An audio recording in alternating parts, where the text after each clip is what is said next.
ici, on est dans le coin de Saint-Majoric. On appelle ça le rang ouest de la rivière Petite-Fourche comme secteur. Ça se trouve entre Saint-Majoric et Saint-Maurice, exactement.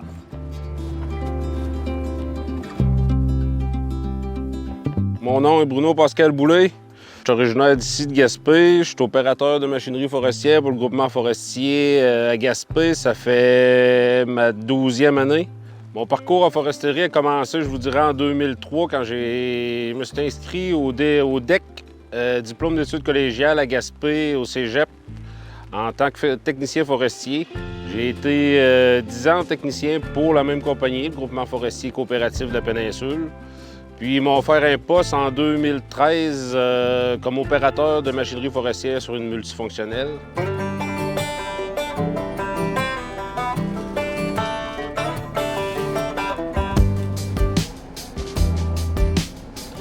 Bien, au tout début, c'est sûr que la foresterie, ça a toujours été quelque chose que j'avais en moi. J'ai parti jeune dans le bois, poser des collets à lièvre, aller à la perdrix.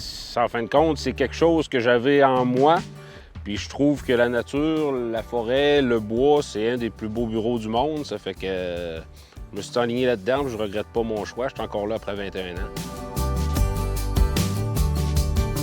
Bien, c'est ça. Au début, quand ils m'ont offert le poste d'opérateur de machinerie forestière en multifonctionnel, comme je l'ai dit tantôt, j'étais un technicien, j'avais aucune base là-dedans.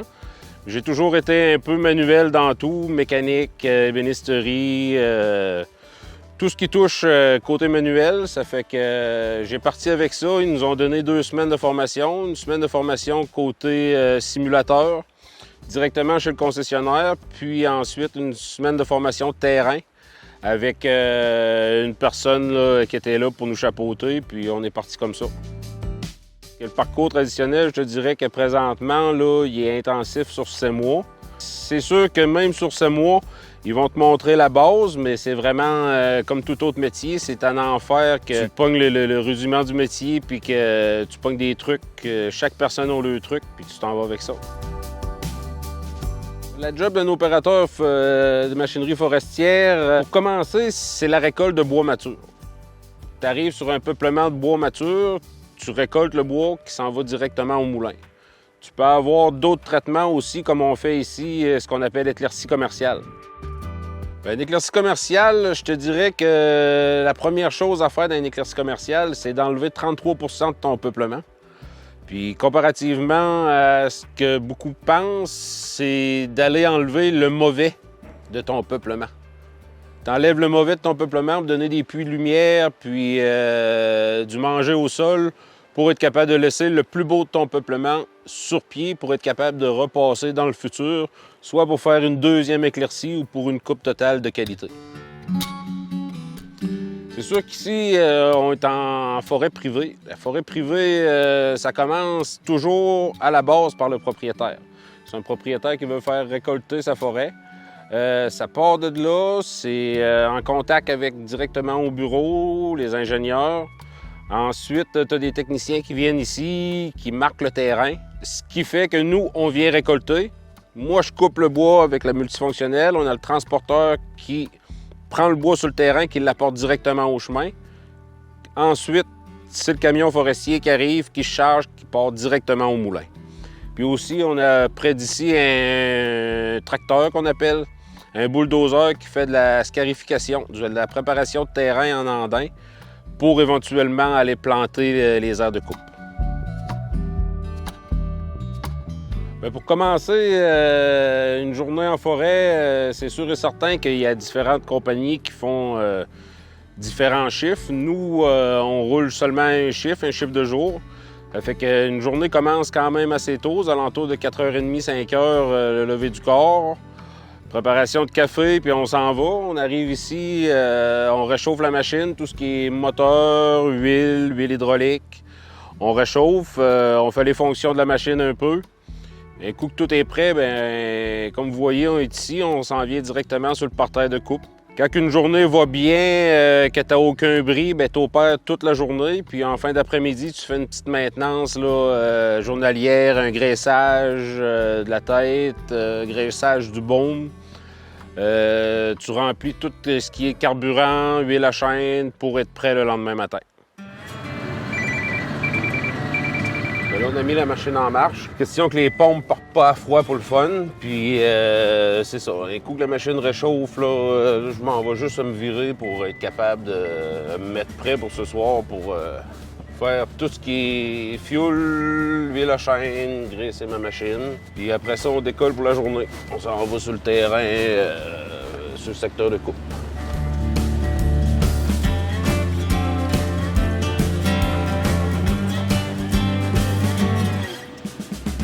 Ici, vous êtes dans une abatteuse multifonctionnelle. Le but premier de cette machine-là, c'est faire la récolte de bois mature. Normalement, moi, ce que je fais, c'est que je récolte l'arbre, je sélectionne mon essence. Puis en sélectionnant mon essence, tout est déjà programmé, optimisé dans mon ordinateur directement, selon les demandes des moulins où on fait affaire. Ça va avec la longueur, puis le diamètre maximum et minimum. Fait que moi, je sélectionne mon essence, comme je disais, puis tout est déjà programmé. Ça fait qu'aussitôt que je pèse sur mon piton d'essence, elle me donne la longueur voulue, elle arrête, elle fait 2 bips. Là, je suis prêt à scier mon arbre. Ce qui est les gros chiffres à droite, ça va être ton diamètre. Ce qui est les gros chiffres à gauche, ça va être ta longueur de bio. C'est tout en métrique. Ta longueur est en centimètres, puis ton diamètre est en millimètres. Question machinerie aujourd'hui, je vous dirais que c'est pas comparable à 40 puis 60 ans passés. Les machines sont optimisées au top niveau, je pourrais dire. Tout est fait par ordinateur. Je rentre mes données par ordinateur, puis c'est tous des capteurs, des sensors qu'il y a sur ma tête qui comptabilisent les longueurs, les diamètres. Je sais comment de bois que j'ai bûché dans ma journée, je sais comment de billes, je sais comment d'arbres. Tout est rendu tellement sophistiqué que tu ne peux plus beaucoup te tromper avec les données moulins. Quelqu'un qui fait ses calibrations là, assez régulièrement, une calibration, c'est la différence entre la donnée machine puis la donnée terrain. C'est tout ce qui peut différencier, c'est un peu dans notre jargon ce qu'on appelle la colle, la pourriture qu'il y a sur le tronc. Sinon, c'est quand même vraiment et extrêmement précis. Je te dirais que ces machines-là, c'est une machine qui est quand même dans la catégorie moyenne, je te dirais. C'est une machine qui est faite de façon pour être polyvalente.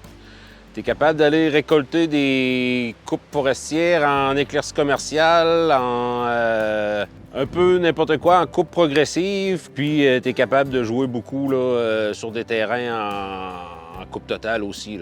C'est une des machines qui est faite le plus pour l'éclaircie commerciale. Chaque machine, on le plus, on le moins. Faut que tu y vas selon vraiment l'utilité que toi tu veux en faire. Fait que nous, on était un groupement forestier. On savait qu'on voulait faire quand même assez d'éclaircie commerciale ou de coupe partielle dans le but d'une forêt plus saine plus tard. Ça fait qu'on a été chercher une machine, nous, qui était quand même assez polyvalente dans tout, qui faisait notre affaire à nous.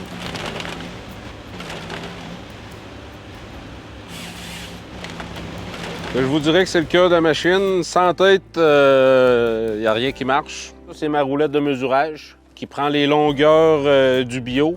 Quand la longueur est bonne, ça arrête puis ça scie.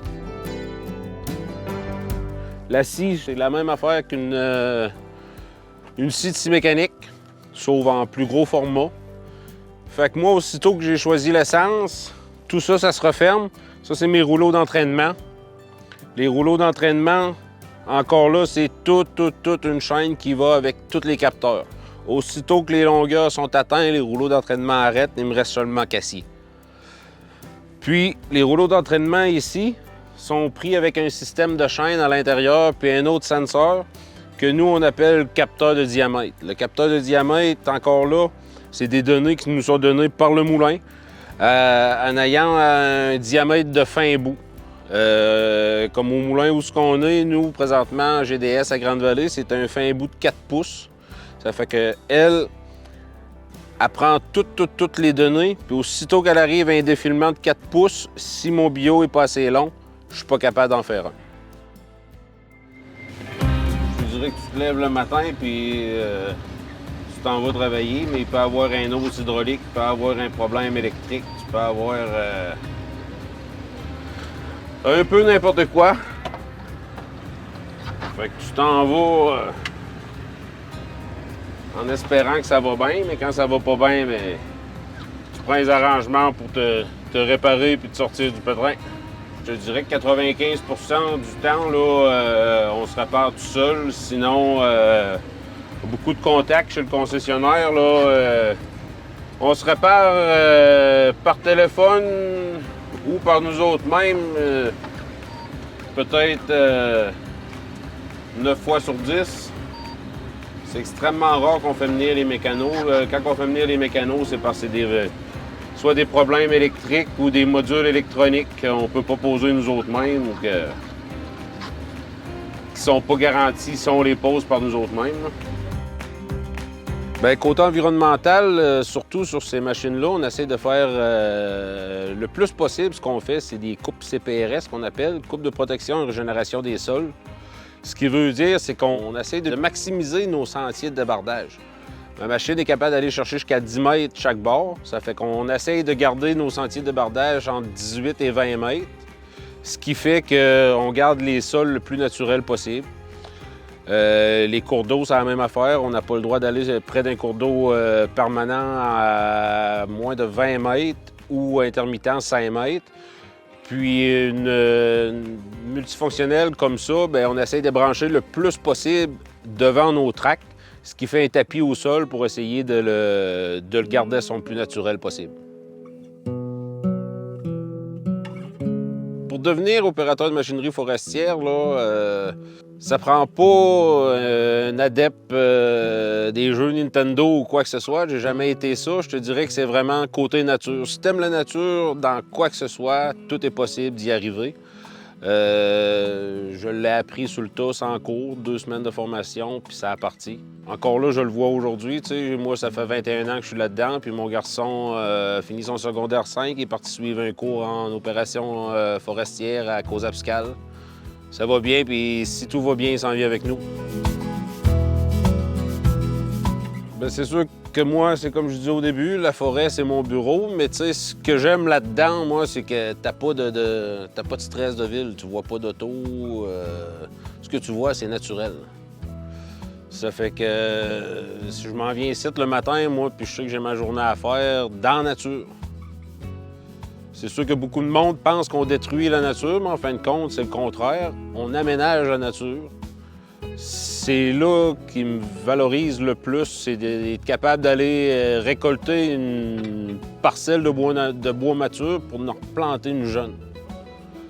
Fait que c'est pas mal ce qui m'emmène à partir le matin positif, puis m'amener à la job, puis à avoir un but précis à faire mon travail.